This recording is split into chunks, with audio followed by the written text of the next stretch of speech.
একাদশী।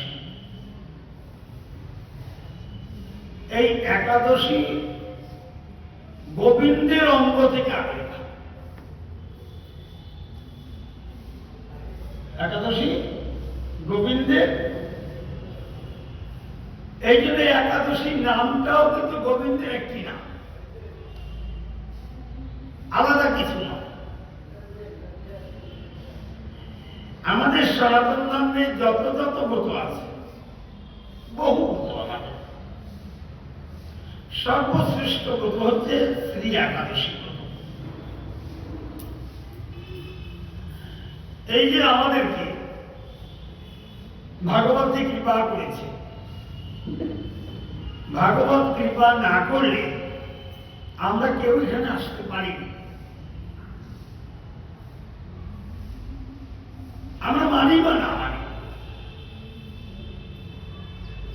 কিন্তু একটা কথা জানতে হবে, পূর্ব স্বীকৃতি হরিভজন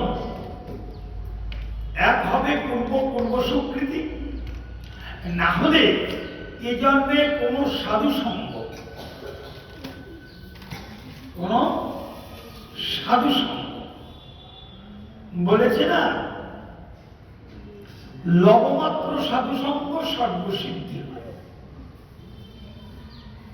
লবমাত্র, লবটা সময়ের নাম, সেকেন্ড। আমরা সময়টা সেকেন্ড থেকে গোনাগুনি করি, সেকেন্ডের পরে মিনিট, মিনিটের পরে ঘন্টা, এইভাবে আমরা সময়টা গণনা করি। শাস্ত্রে বলছে ওই সেকেন্ডেই ভগ্নাংশ সময় হচ্ছে লব সময়, মানে কতটুকু সময়। যদি ঠিক ঠিক সাধু সঙ্গ হয়, বলছে সর্বসিদ্ধি হয়।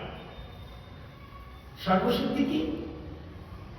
ঠিক ঠিক সাধু সঙ্গ হলে কি সঙ্গে সঙ্গে গোবিন্দ দর্শন হবে? গোবিন্দ কি সামনে এসে দাঁড়াবে? বলছি না। শ্রীমদ্ ভাগবতে অজামিলের উপাখ্যান, খাট্টাঙ্গের উপাখ্যান। অজামিল একবার মাত্র নারায়ণ বলেছিল, নারায়ণ আয়। নারায়ণ আয় বলতে কতটুকু সময় লাগে? কি সেকেন্ড বা 2 সেকেন্ড, 4 সেকেন্ড? এই এটুকু সময়ে শুধু ভগবানের নামটি বলেছিল, নারায়ণ আয়। তাতে কি তার সর্বসিদ্ধি হয়ে গেল? বলছে না, সর্বসিদ্ধি হওয়ার রাস্তাটি বের। সর্বসিদ্ধি মানে কি? আমাদের সব শ্রেষ্ঠ সিদ্ধি হচ্ছে ভগবানকে লাভ করা। কি আমরা তো কাপালিক নই, আমরা তো কাপালিক নই যে মায়ের তন্ত্র সাধনা করছি, মায়ের কাছে যাব, তুমি হ্যান দাও ত্যান দাও, অষ্টাদশ সিদ্ধি অষ্টসিদ্ধি এগুলো দাও, তা নয়। আমরা গোবিন্দের দাসানুদাস, নিতাই গৌরের দাসানুদাস। তাহলে ভগবান বা ভক্ত যদি কৃপা করে, তবে আমরা সর্বসিদ্ধির রাস্তাতে উঠতে পারব, নচেত নয়। সব রাস্তা তো ঠিক রাস্তা নয়। সব রাস্তা কি ঠিক রাস্তা? ঠিক নয়। এই সাধু সঙ্গে আমাদের সঠিক রাস্তায় তুলে দেয় সাধুরা। লবমাত্র সাধু সঙ্গ সর্বসিদ্ধি হয়। সর্বসিদ্ধি হয় মানে কি? একবার মাত্র ভগবানের নাম করে অজামিল পেয়েছিল 12 বছর আয়ু, ওই দিনও মৃত্যু ছিল, ওই দিনও মৃত্যু, যমদূতেরা এসে গেছে। তাহলে মৃত্যুটা রোধ হয়ে গেল, কি পেল? 12 বছর আয়ু। তার থেকে বেশি পেল, তার থেকে বেশি পেল যমদূতদের সাথে বিষ্ণুদূতদের কথোপকথন শুনেছেন, তাতে চৈতন্য থেকে গেল। তাতে কি জেগে গেল? চৈতন্য। চৈতন্য জেগে গেল যে আমি একটা মনুষ্য জন্ম পেয়েছিলাম, আমি নারায়ণ ডাকিনি, আমি হরিভজন করিনি। আজকে যমদূতের ভয়ে আমার ছোট ছেলেটার নাম নারায়ণ, আমি তাকে ডেকেছি। তাকে টাকার ফলে কি হলো? ভগবান নারায়ণের কর্ণগোচর হয়ে গেল, তিনি দুধ পাঠিয়ে দিলেন। আর আগে থেকে দাঁড়িয়েছিল যমদূতের। একবার নারায়ণ বাবাকে কি পেলাম, বিচার করছে, মানে ওরা চলে যাওয়ার পর বিচার করে দেখলো যে আমার মনুষ্য জীবন 88 বছর চলে গেছে, আমি মৃত্যুসজ্জায় পড়েছিলাম। আজকে বিষ্ণুদূতেরা যা বলল, আমি একবার মাত্র ভগবানের নাম উচ্চারণ করেছি, তাও ভগবানের উদ্দেশ্যে নয়, আমার ছেলেটাকে ডেকেছি। তাতে দয়ালু কৃপালু ভগবান তার দুধ পাঠিয়ে দিয়েছে, আমাকে জমালয়ে যেতে হলো না। এটা প্রথম পাওনা। দ্বিতীয় পাওনা, 12 বছর আয়ু, যাতে আমি হরিভজন করতে পারি। শ্রীমদ ভাগবত জগতে কি দেয়? কেন ভাগবত শ্রবণ করা? ভাগবত শ্রবণ করলে মানুষের চেতনা জাগে। আমাদের তো সঠিক চেতনা নেই। সঠিক চেতনা আছে? আছে। তাহলে সমাজে যে কাজগুলো হয় আমাদের ঘরের ছেলে মেয়েরাই তো করে। কি বাবা, কি বা আমাদের ঘরের এই সমাজে যে খারাপ কাজগুলো হচ্ছে, এগুলো তো বাইরের কেউ করছে না, আমাদের ঘরের ছেলে মেয়েরাই করছে। তাহলে কি করে করছে? একজনে তো করতে পারছে না, আর একজনে করে ফেলছে, অল্প দুষ্ট কর্ম, তাই না? করে কেন? তার সঠিক চেতনা নেই। একটা মানুষের জীবনে যদি সঠিক চেতনা না থাকে, তাহলে তো সে সঠিক পথে চলতে পারে না, সে তো বেঠিক পথে চলে। মানুষকে ভাগবত কি করে? মানুষকে মানুষে পরিণত করে। ভাগবত শ্রবণের ফলশ্রুতি কি? আরেকটা মানুষ হওয়া। দেখতে মানুষ হলে মানুষ হবেই। আপনি বলুন তো দেখি, যে বর্ণের যে ধরনের লোকেরা আজকে যদি গোহত্যা করে, ভাগবত তো দূরের কথা, আমরাই তো তাকে মানুষ বলি না। ভাগবত তো বললো যারা হরিভজন করে না, শুধু মায়ার কর্ম করে। ভগবান যেমন লীলা ছাড়া থাকতে পারে না, মানুষও তেমনি কর্ম ছাড়া থাকতে পারে না। কি বাবা? ভগবান যেটা করে সেটা লীলা, আর মানুষ যেটা করে তাকে বলা হয় কর্ম। তাহলে ভগবান লীলা ছাড়া থাকতে পারে না, মানুষও কিন্তু কর্ম ছাড়া থাকতে পারে না। সেই কর্মটা যাতে সঠিক কর্ম হয়, সেই উপদেশ করে শ্রীমদ ভাগবত। দেখলেন জাগতিক জগতে একটা ছেলেকে বা একটা মেয়েকে ভালো পথে নিতে গেলে সবার একটা ভালো প্রচেষ্টা দরকার। আগে মায়ের, তারপরে বাবার, তারপরে স্কুলের মাস্টারমশাইরা, তারপরে সমাজের গার্জিয়ানরা। কিন্তু একটা ছেলে কিংবা একটা মেয়েকে খারাপ পথে নিয়ে যাওয়ার জন্য কোনো স্কুলের দরকার হয় না, কোনো মাস্টারমশাইয়ের দরকার হয় না, কোনো ট্রেনিং সেন্টারের দরকার হয় না। হয় এটা প্রভাব, অধিক প্রভাব। আসা মূল লীলা আজকে হচ্ছে শ্রী একাদশী।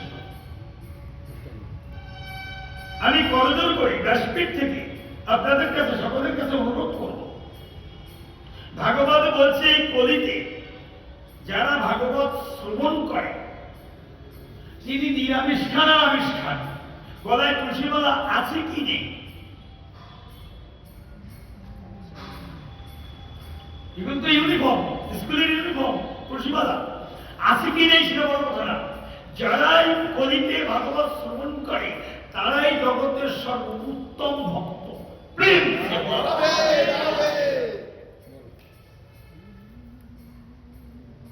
আমাদের শাস্ত্রে মানে সনাতনী শাস্ত্রে আদিকাল থেকে একাদশীর মহিমা কীর্তন করে এসেছে।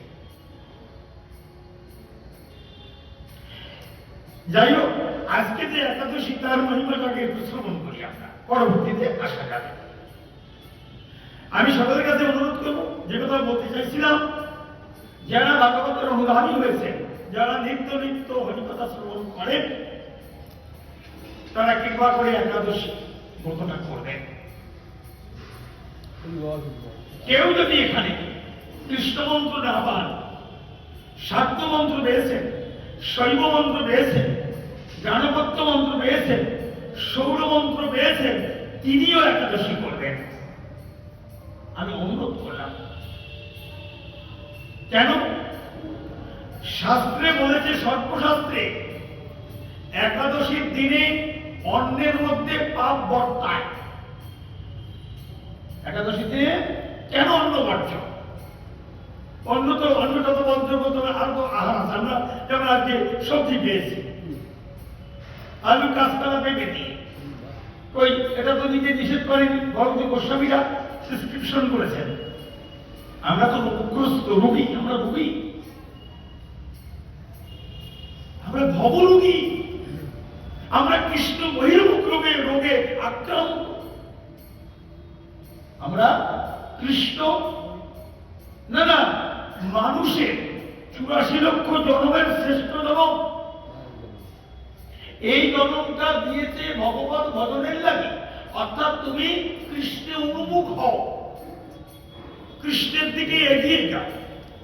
কিন্তু আমাদের জন্মান্তর, আমরা যখন ব্রহ্মার অঙ্গ থেকে আমাদের এই জীবাত্মা বেরিয়ে এসেছে, আমরা কিন্তু সরাসরি কেউ মানব দেহ পাইনি। শাস্ত্র বলছে, কখনো পশু, কখনো পাখি, কখনো জলজ, কখনো উদ্ভিজ, লক্ষ লক্ষ জনি ভেদ করার পর ভগবান কৃপা করে কোন জীবাত্মাকে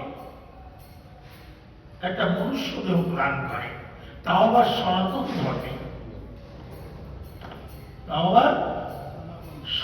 ধর্মে, কেন? হরিভজনের লাগে। আমরা যাতে হরিতে উন্মুখ হই, এই জন্মটাই পারে, কোন জন্ম? মনুষ্য জন্ম পারে ভগবানের দিকে এগিয়ে যেতে, পাথে উপায় করতে। না পারে পশু, না পারে পাখি, না পারে উদ্ভিদ, না পারে জগৎ প্রাণী। কিন্তু আমরা কৃষ্ণ বহির্মুখ কেন? আমরা জন্মান্তরে এর আগে কত পূর্ব কত জন্মে যখন পশু পাখি কীট পতঙ্গ ছিলাম, তখন তো কৃষ্ণ উন্মুখ হয়নি। হয়েছে কি? আমাদের সেই অভ্যাসটা রয়ে গেছে, আমাদের কৃষ্ণ বহির্মুখতা, অর্থাৎ একদিকে হরি, একদিকে মায়া। আমাদের মায়ার সংসারে পাঠিয়েছে, যা চোখের উপর দেখি সেই মায়া নিয়ে আমরা ব্যস্ত। কিন্তু মায়াকে ভেদ করে হরিপাদ পথে পৌঁছাতে হবে, এই চেতনাটা দেয় শ্রীমদ্ ভাগবত।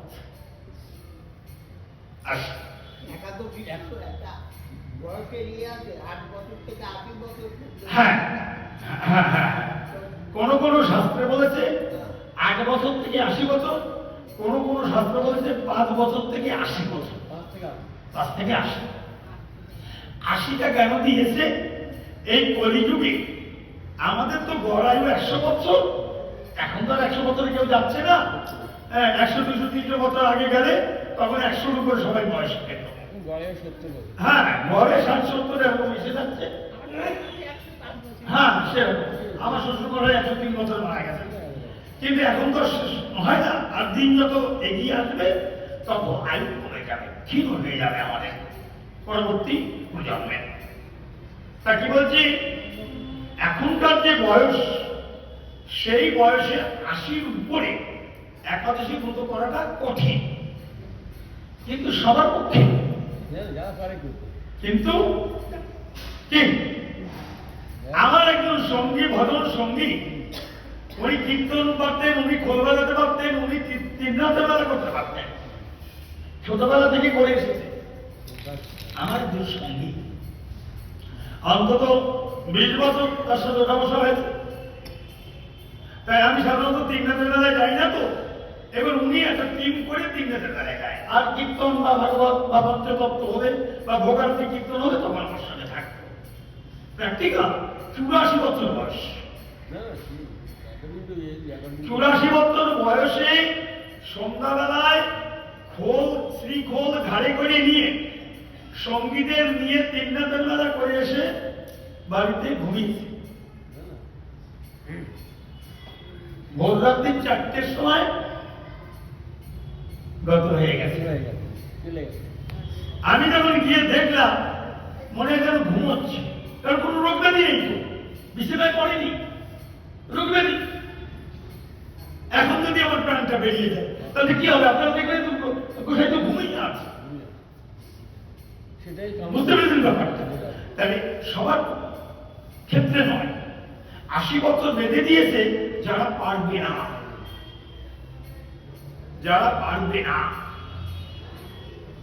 কিন্তু যারা পারবে তারা 80-র উপরেও করবে। উৎপন্না একাদশী আজকে, এই একাদশী 2 দিন এক সম্প্রদায় আবার কালকে করবে, আর আগামীকালকে 3বার সম্প্রদায় হবে। আমি ভুল বা ঠিক বলবো না, তবে কথা হচ্ছে কি জানেন তো, আমাদেরকে প্রভু যেখানে এনেছে, আমাদেরকে মানে আমরা কিন্তু বাঙালি, আমাদের কেউ হিন্দুস্তানি বলে না, গুজরাটি বলে না, মারাঠি বলে না, মারোয়াড়ি বলে, আমরা বাঙালি। আর কলির ভগবান, কলিযুগের ভগবান কোথায় এলেন? কলিযুগের ভগবান কোথায় এলেন?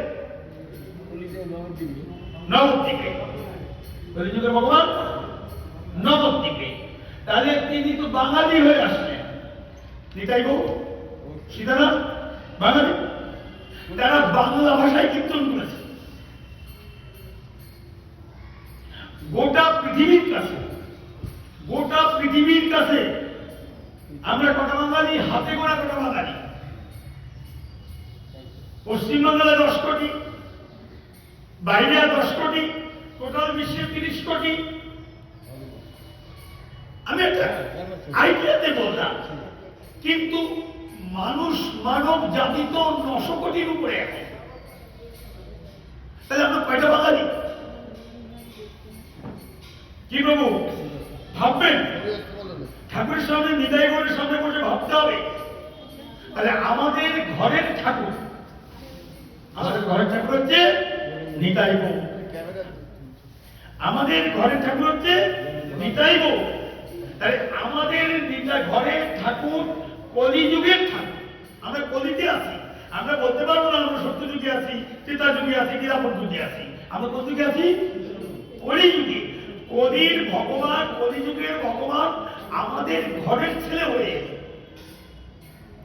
এবং তিনি যে মত পথ দিলেন, আমরা কি সেই মত পথে থাকবো না আমরা অন্য মত পথে যাবো? আপনারা একটু ভাবুন তো দেখি।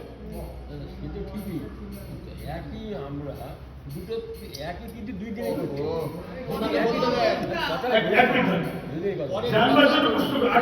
আমি কথাটা শুনুন।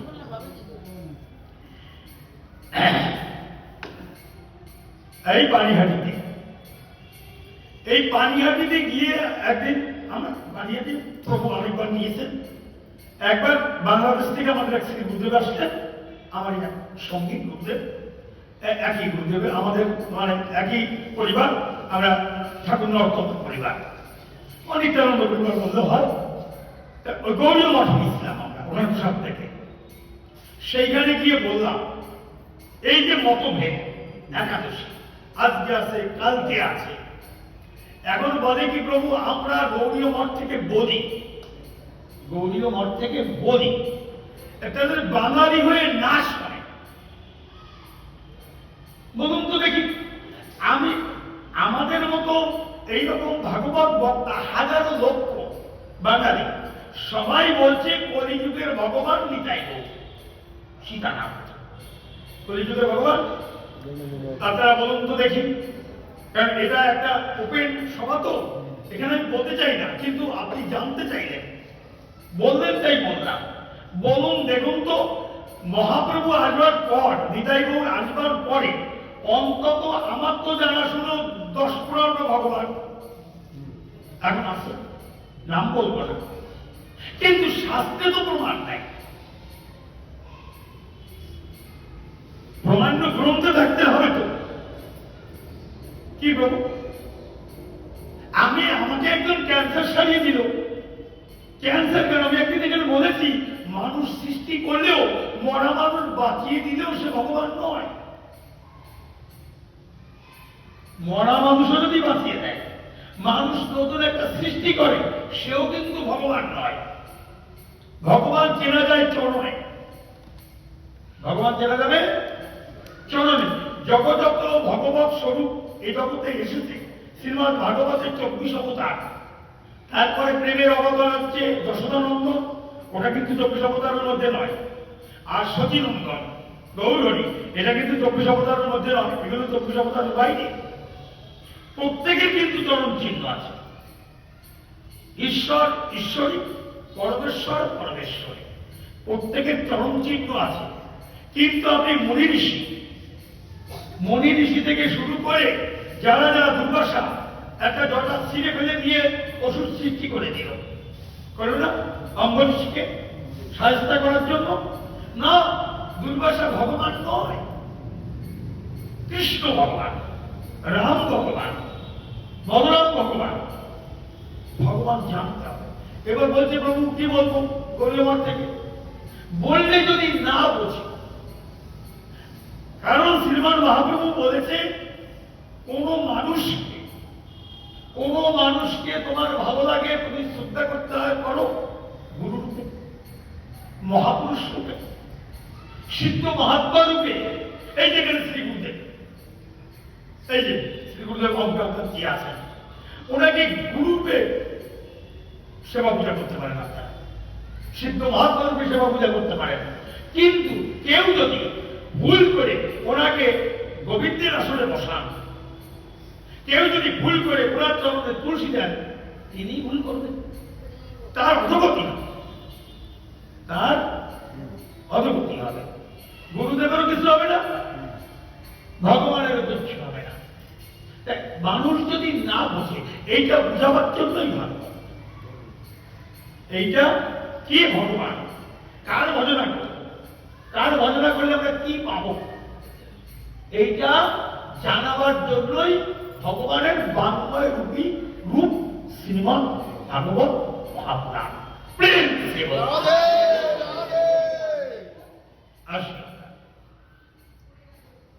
অনন্তকারী পাঠক বক্তারা সবসময় বলে যাচ্ছে, তাহলে এখন যদি কাউকে কোন মানুষকে ভগবান জ্ঞান করে সেবা পূজা করে, মহাপ্রভু বললেন তার জীবনটাই ভজন পূজন বিধা, জীবনটাও বিধা।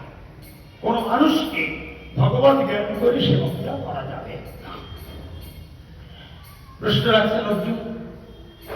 অর্জুন বললেন, হেদে অঘ্রাণ মাসের পূর্ণ প্রদায়ী কৃষ্ণপক্ষে একাদশী কেন উৎপন্না বলা হয়, এবং কি জন্যই বা এই একাদশী পরম পবিত্র? দেবতাদেরও প্রিয়, দেবতাদেরও প্রিয়। আর যদি সময় থাকে পরবর্তীতে বিশ্লেষণ আসবো, সময় তো সংক্ষেপ, আগে একাদশী মহিমা স্থাপন করি। দেবতাদেরও প্রিয়, তা জানতে ইচ্ছা করি, আপনি কৃপা করে আমাকে তা বলুন। ভগবান শ্রীকৃষ্ণের কাছে প্রশ্ন রেখেছেন। ভগবান বললেন, হে পিতাপুত্র, মূর্তির এক নাম পৃথা। হে পৃথাপুত্র, পূর্বে সত্যযুগে মূর নামে এক দানব ছিল। অদ্ভুত আকৃতি বিশিষ্ট সেই দানবের স্বভাব ছিল অত্যন্ত কোপন। সে দেবতাদেরও ভীতিপ্রদ ছিল। যুদ্ধে দেবতাদের এমনকি স্বর্গরাজ্য ইন্দ্রকে পর্যন্ত পরাজিত করে স্বর্গ থেকে বিতাড়িত করেছিল। এইভাবে দেবতারা পৃথিবীতে বিচরণ করতে বাধ্য হয়েছিল। আমরা স্বর্গসুখের আশায় দেবতাদের পূজা করি, তাই না? দেবতা পূজা করলে কি হয়? গোলকে নেবে না বৈকুণ্ঠে নেবে? আছে নাকি? দেবী পুরাণ, ভাগবত পুরাণ, শৈব পুরাণ আছে নাকি যে আমার শিব বলছে তুমি আমার পূজা করো, আমি তোমাকে গোলকধামে নিয়ে যাবো? না, গীতায় একদম পরিষ্কার পরিষ্কার কথা বলে দিয়েছে। এই দান ভক্ত সত্য হোক কমিশন হে পুণ্যমর্ত হোক অঙ্গবিশান্তি। একজন এই জগতে এসে মানুষের দেবতা পূজা করে, ভালো ভালো কাজ করে, অর্থ আছে স্কুল করে, অর্থ আছে হসপিটাল করে, এইরকম অনেক অনেক ভালো ভালো কাজ করে অনেক অনেক পুণ্য অর্জন করে। ওতে স্বীকৃতি আসে না, ওতে কি আসে? পুণ্য। পুণ্য মানে সে কোথায় যায়? ভগবান শ্রীকৃষ্ণ অর্জুনকে বলছেন এ তান ভুক্ত স্বর্গ লোক বিশাল, স্বর্গলোকে যায়। এ তান ভুক্ত স্বর্গ লোক বিশাল ক্ষীরে পুণ্যে, পুণ্য যখন ক্ষয়ে যায় মর্তলোকম বিশন্তি।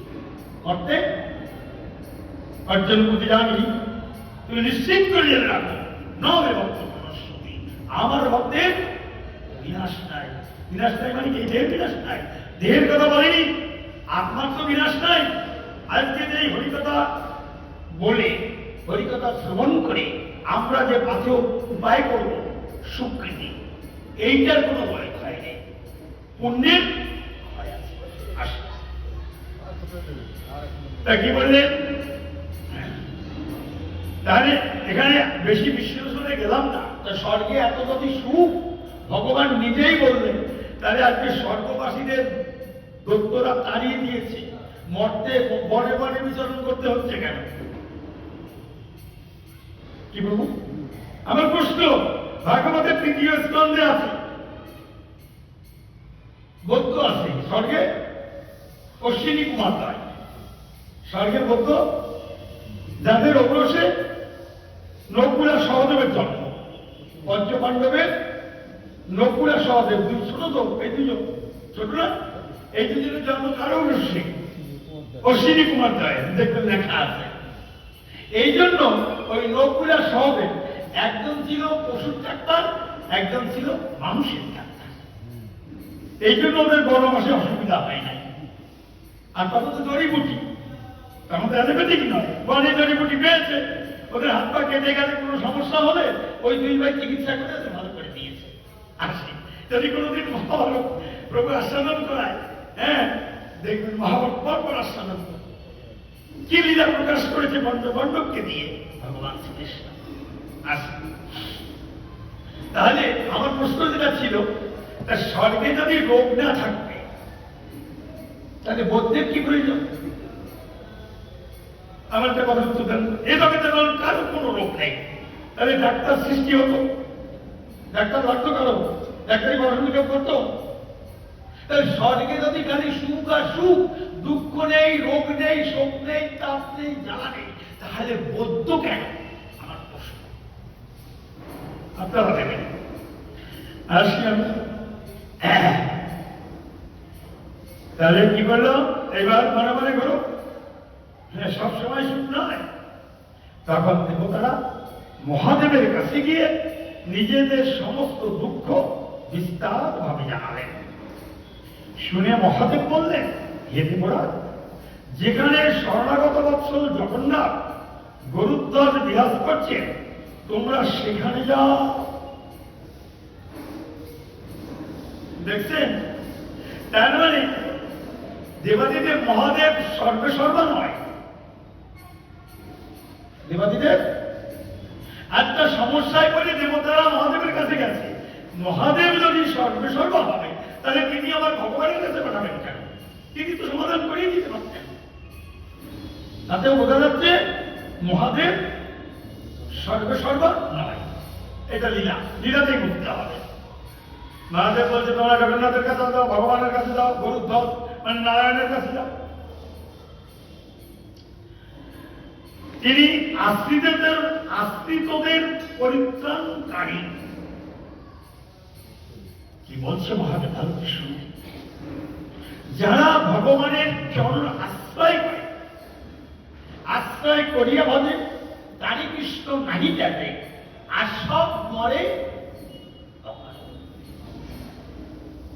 মানব জীবনে যদি ভগবানের চরণ আশ্রয় করে মৃত্যুবরণ না করে, মানে ভগবান ভজন না করে মৃত্যুবরণ করে, ও কালের গতিতে এলো, খেলো, পড়লো, গেল। আবার তার কর্ম অনুযায়ী আবার জন্ম, আবার কর্ম অনুযায়ী তার আবার জন্ম, আবার মৃত্যু। গতাগতি কোনো কোনো পুনরপি মরণ, পুনরপি জন্ম, পুনরপি মাতৃ যশোরে স্বয়ং। এই তার খেলা। আসি তাহলে মহাদেব বললেন না, এ আমার কাজ না, আমি পারবো না, তোমরা ভগবানের কাছে যাও। এবার তারা কি করলেন? দেবাদিদেবের কথা মতো দেবরাজ ইন্দ্র দেবতাদের নিয়ে ক্ষীর সমুদ্র তীরে গমন করলেন। জলে শায়িত শ্রী বিষ্ণুকে দর্শন করে দেবতারা হাত জোর করে তার স্তব করতে লাগলেন।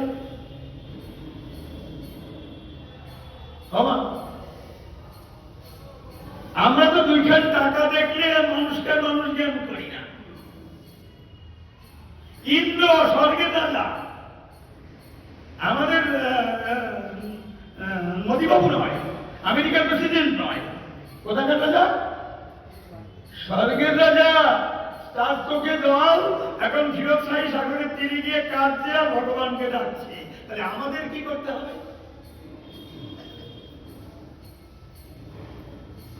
রবীন্দ্র, এ আপনার আমার বাক্য নয়, শাস্ত্র বাক্য কি বলছে শুনুন।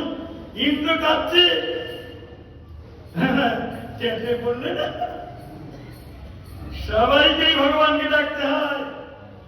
হ্যাঁ, তা কি করছেন? জলে সাহিত্য শ্রীকৃষ্ণকে এবার তার কান্নাকাটিতে জলে সাহিত্য শ্রীকৃষ্ণ ক্ষীরোদশাহী ভগবান। ক্ষীরোদশাহী ভগবান কি? ভগবান নারায়ণ কি? আরে তিনি দর্শন দিলেন। হে বৎস, বলো কেন এত কষ্ট করে আমার স্তবস্তুতি?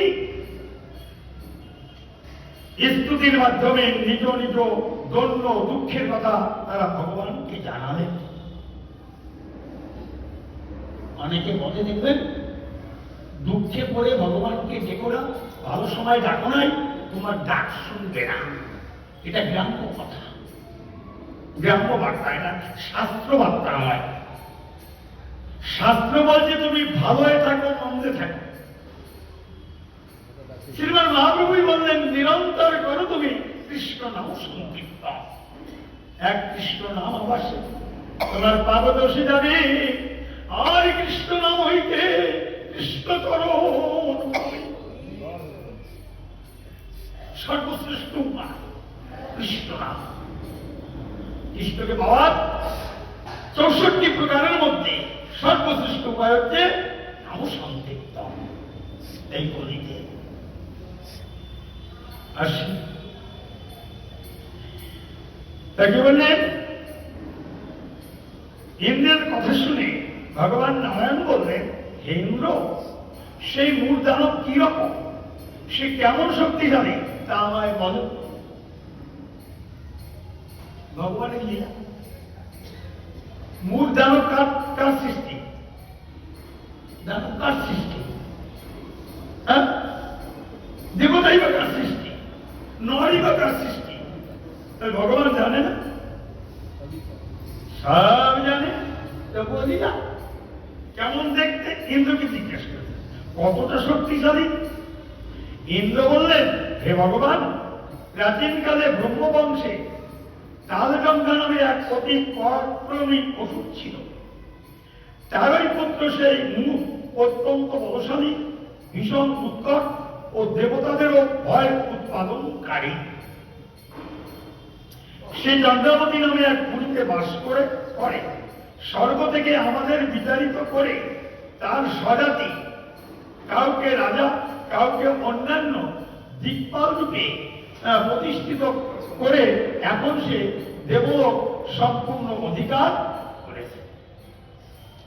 শুধু মূর্ধানব নয়, মাঝে মাঝে বুঝতে পারছেন, এই যে আমরা যারা বাংলাদেশ থেকে এসেছি, ও কিন্তু অসুরের উৎপাতে এসেছি।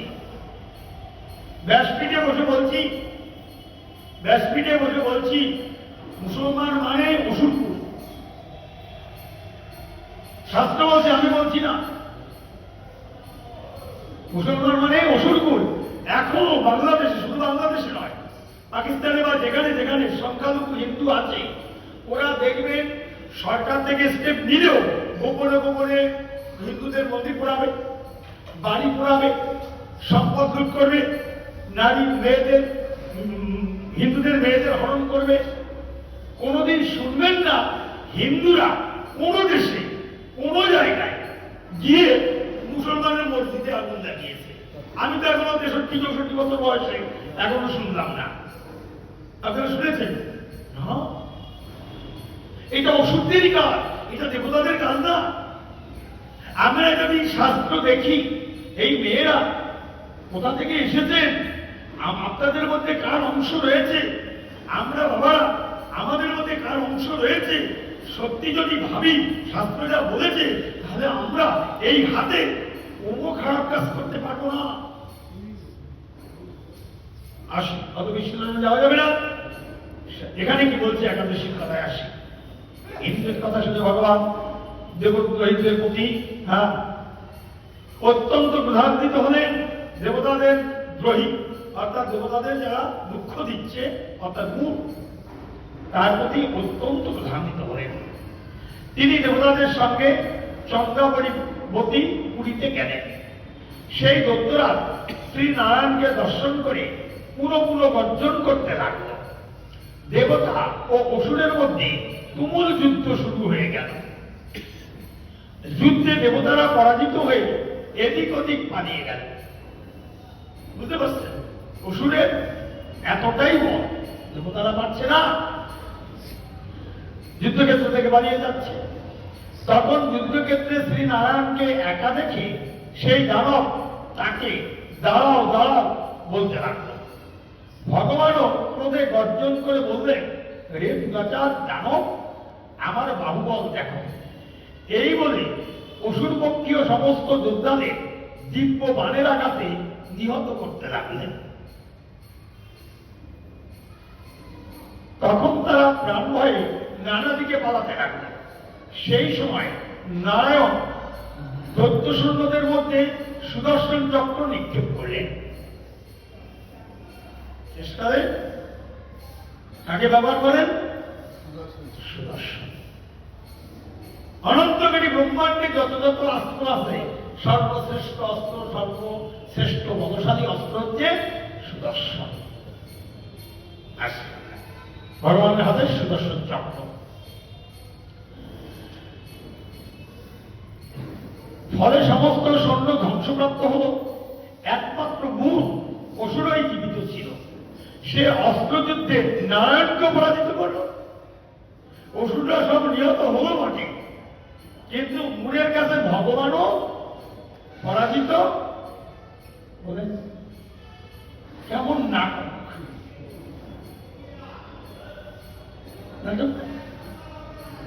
তুমি হারো কি করে অসুরের কাছে?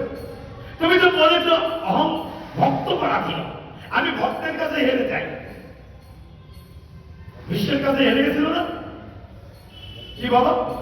মনে করেন 1 বছর আগে যখন যুদ্ধের নিয়ম কানুন লেখা হচ্ছে, কে কার পক্ষে থাকবে, কে যুদ্ধ করবে, কে করবে না, বলরাম বললো আমি যুদ্ধে থাকবো না, আমি তীর্থ পর্যটনে যাব। বিদুর বললো আমি যুদ্ধে থাকবো না, আমি তীর্থ পর্যটনে যাব। কৃষ্ণ বলে উঠলো আমি অর্জুনের পক্ষে থাকবো, ওর রথের সারথি হব, আমি অস্ত্র ধরবো না। লেখাপড়া হচ্ছে কিন্তু চুক্তি হচ্ছে। সঙ্গে সঙ্গে বিষ্ণু উঠে দাঁড়িয়ে বললো, ও ভগবান আমি তোমাকে অস্ত্র ধরাবো। বিশ্বের বাক্য রক্ষা হলো না কৃষ্ণের বাক্য রক্ষা হলো? কার ভক্ত রক্ষা হলো? ভীষ্মের ভক্ত। ভগবানকে, কারণ ভগবানের বলা আছে অহং ভক্ত পরাধীন। ভীষ্মের মতো ভক্ত আছে নাকি মহাভারতে? আসে। ওই জন্য তুমি তো ভক্তের কাছে এড়ে যাও, যে অভক্তের কাছে, অসুরের কাছে হাঁটছ কেন? দিয়ে আবার কি দিলাম? সবটাই দিলাম, দেখি কি করে।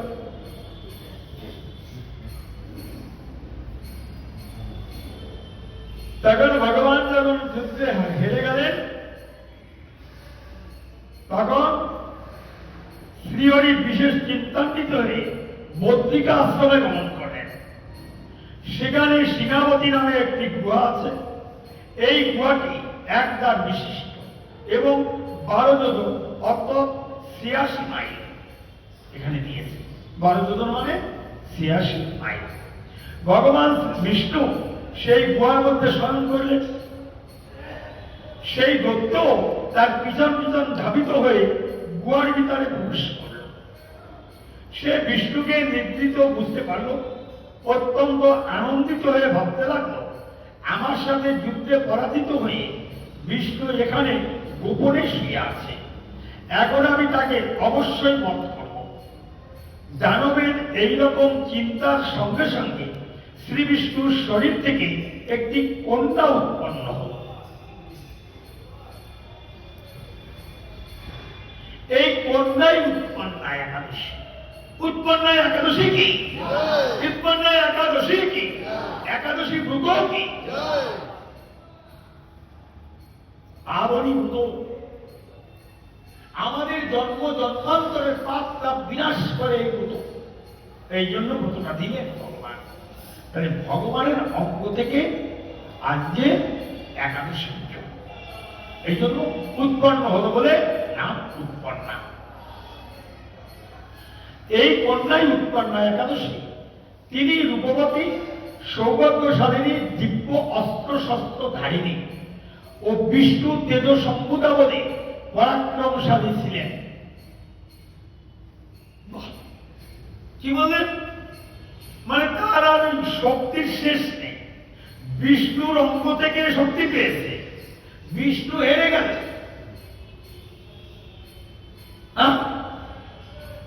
বলে কি গাছের গুড়িতে রক্ষা করতে পারবে না, গাছের কাণ্ড ডাল নাকি রক্ষা করবে?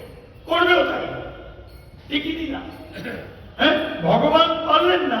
ভগবানের শরীর থেকে উৎপন্ন এক নারী মূর্তি, সে আজকে দৈত্যকে বিনাশ করবে। দৈত্যরা সেই স্ত্রীরূপিণী দেবীর সাথে তুমুল যুদ্ধ শুরু করল। কিছুকাল যুদ্ধের পর ভগবান কিন্তু ঘুমিয়ে আছে। কিছুকাল যুদ্ধের পর দেবীর দিব্য তেজে অসুর ভস্মীভূত হয়ে গেল। তারপর বিষ্ণু জেগে উঠে সেই ভস্মীভূত দানবকে দেখে বিস্মিত হলেন। ভগবান বললেন না, ভগবানের অঙ্গ থেকে এক নারী মূর্তি সে পারবে। আসি, এক দিব্য কন্যাকে এবার বিনাশ করে, কন্যা ভগবানের পাশে আছে, ভগবানের ঘুম ভেঙে গেছে। এবার ভগবান জেগে দেখলেন যে অসুর বিনাশ, তার পাশে এক দিব্য মূর্তি, এক কন্যা। এক কন্যা, দিব্য কন্যাকে তার পাশে হাত জোর করে দাঁড়িয়ে থাকতে দেখলেন। অসুর বিনাশ করার পরে প্রভু তো ঘুমাচ্ছেন, তাই প্রভু ঠিক তাকিয়ে করজোর করে এক দৃষ্টে তাকিয়ে আছেন, প্রভুকে দেখছেন।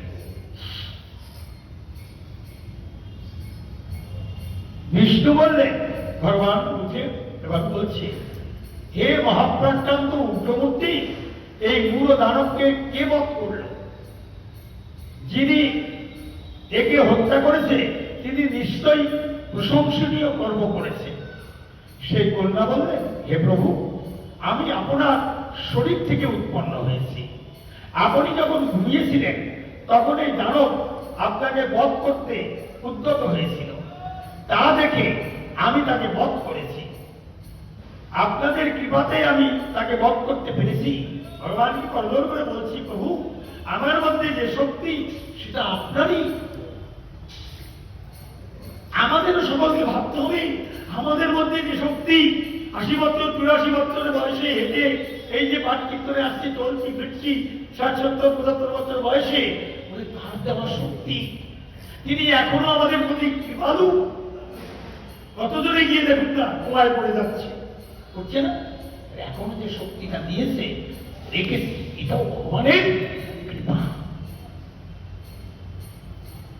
বলছি এটাও আপনার শক্তি, আমার নয়। আপনার কৃপাতেই আমি তাকে বধ করতে পেরেছি।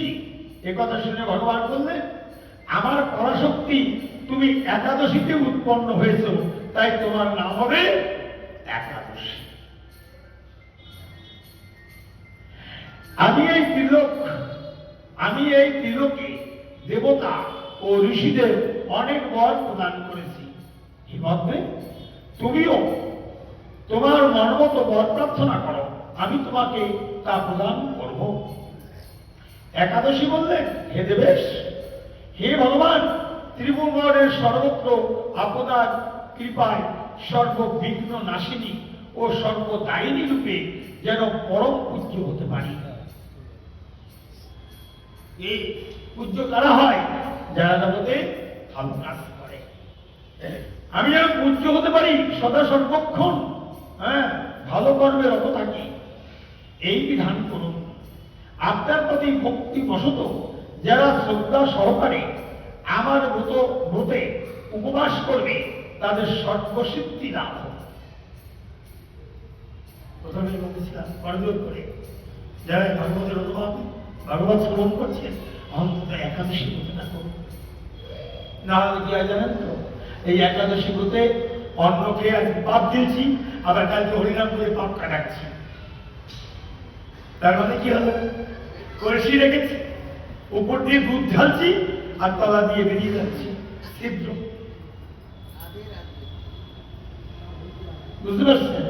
এই জন্য বলছি অন্য কোনো ব্রত করেন বা না করেন, অন্য কোনো ব্রত আমাদের কিন্তু বাধ্যবাধকতা নাই। একাদশীটা বাধ্যবাধকতা।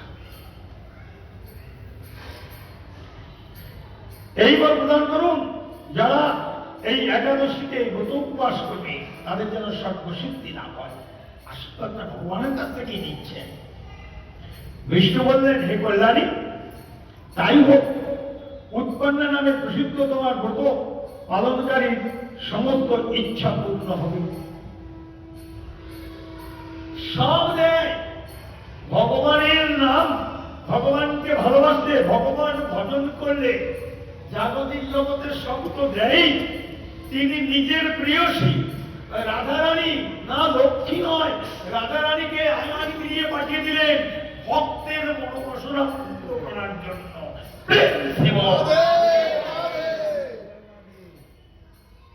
তাকে পাঠালেন 7 জনম। যদি গৌরী কৃপা করে আনে, আমাকে কোনো একদিন আপনারা আগের সপ্তাহে মঙ্গলবার মনে করে দেবেন এই আয়ান সম্পর্কে। আয়ান কি করে রাধারানীকে পেল না?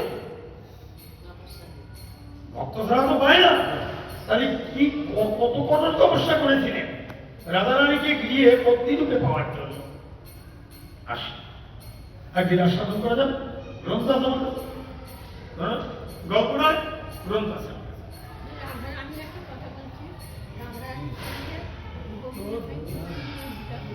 ওই আমার যেদিন ওই দিনে আস্বাদন হবে সেদিন বলবো, আসতে থাকুন।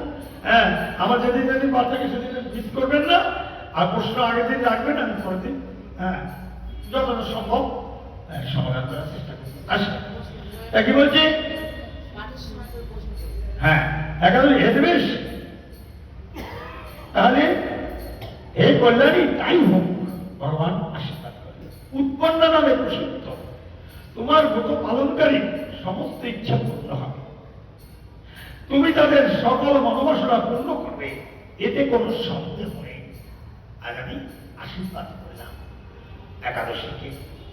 তোমাকে আমার শক্তি বলে মনে করি, আমার শক্তি বলে মনে করি। তাই তোমার ব্রত পালনকারী সকলে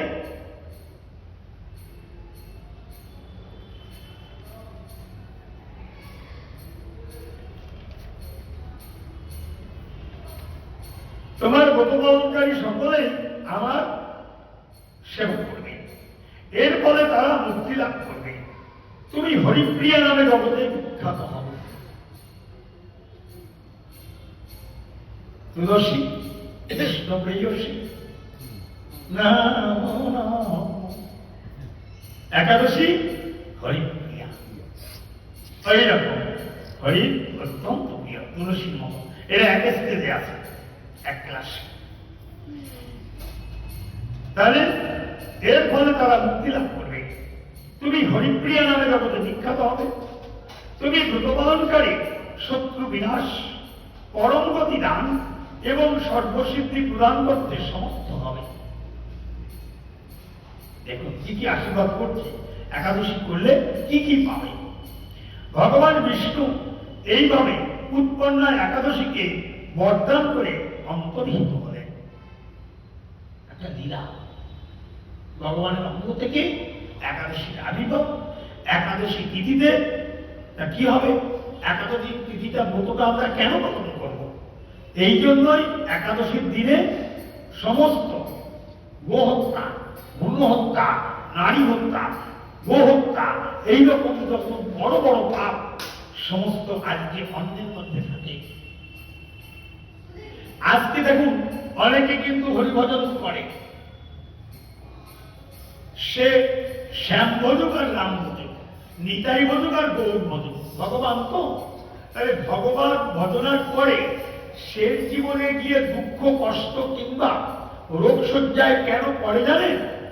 হয়তো একাদশী কোনো করেনি, একাদশীর দিনে অন্ন খেয়েছে। একাদশীর দিনে যে একাদশী করলো না, সে ভ্রূণ হত্যা করলো না, সে গো হত্যা করলো না, সে নারী হত্যা করলো না, অথচ সেই পাপের দায় করবে। বুঝতে পারছেন কি মা? আমরা তো গো হত্যা দেখতেও পারবো না, গাছিউড়ি উঠবে, অথচ আজকে আমি অন্ন নিলে আমার গো হত্যার পাপ আমাকে বর্তালো। ভাবা যায় মতটা কত ইম্পর্ট্যান্ট। তো নির্জলা থাকতে বলেনি, আরে কি বরঞ্চ শরীর ভালো। যারা করেন তারা বোঝেন, যারা করেন না একটু করে দেখুন না।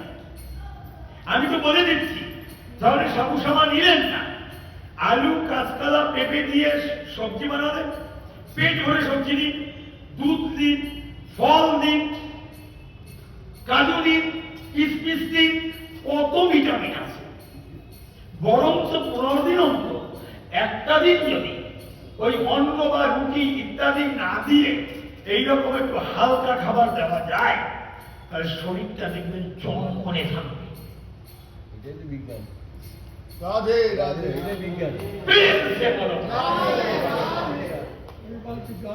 রাধে রাধে বলেছে কি রাধে রাধে তো বলছি শেষ মুহূর্তে এসে গেছি আমরা। তাহলে এইভাবে উৎপন্না একাদশীকে বরদান করে অন্তর্হিত হলেন। সমস্ত ব্রতকারী দিবারাত্রি ভক্তিপরায়ণ হয়ে এই উৎপন্না একাদশীর উৎপত্তির কথা শ্রবণ কীর্তন করলে শ্রী হরির আশীর্বাদ লাভে ধন্য হবে। কেন তোমরা কি কষ্ট বলেন তো আমাকে দেখি, কত কষ্ট একটা 15 দিন অন্তর একাদশী। বাবা এক একজনে তো ওরে বাপ রে বাপ, দুর্গা পূজার ওরে বাবা অষ্টমীর দিন অমুক দিন ব্রত, লক্ষ্মী পূজায় সারাদিন না খেয়ে লক্ষ্মী পূজার কাজ করছে।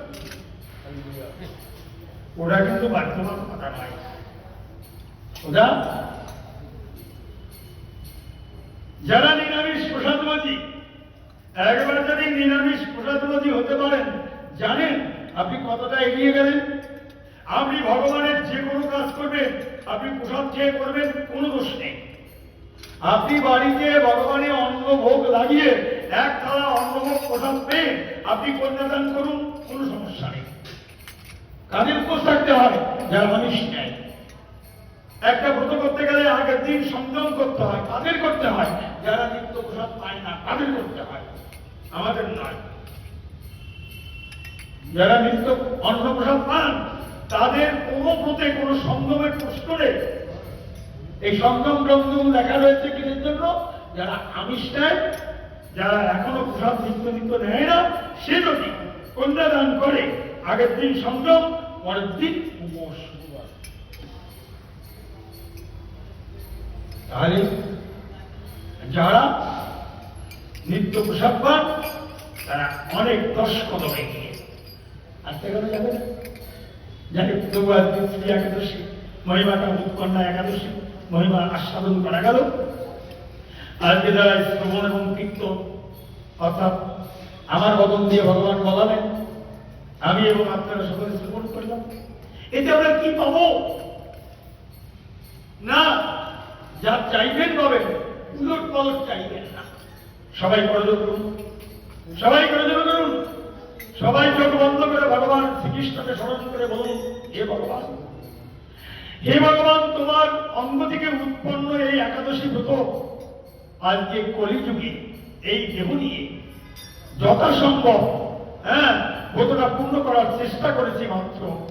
হে প্রভু, কলিযুগের দেহে অনেক দোষ ত্রুটি, আমরা যদি কোনো ভুল করে থাকি, কোনো দোষ ত্রুটি হয়ে থাকে, তুমি মার্জনা করে এই ব্রতটা গ্রহণ করো প্রভু। গ্রহণ করে আমাদেরকে একটু কৃষ্ণ প্রেম ভক্তি দিও প্রভু। আমাদের জাগতিক অর্থবিত্ত যশ প্রতিষ্ঠা কিচ্ছু প্রয়োজন নেই প্রভু, তোমার একটু প্রেম ভক্তি দিও। আমরা যেন জন্ম জন্মান্তর তোমার ওই প্রেম ভক্তি নিয়ে তোমার ভজন পূজন করতে পারি। ভগবানের চরণে সমবেত সকলে এই প্রার্থনা রেখে আজকে হরিকথা এখানেই বিশ্রাম। হরে কৃষ্ণ।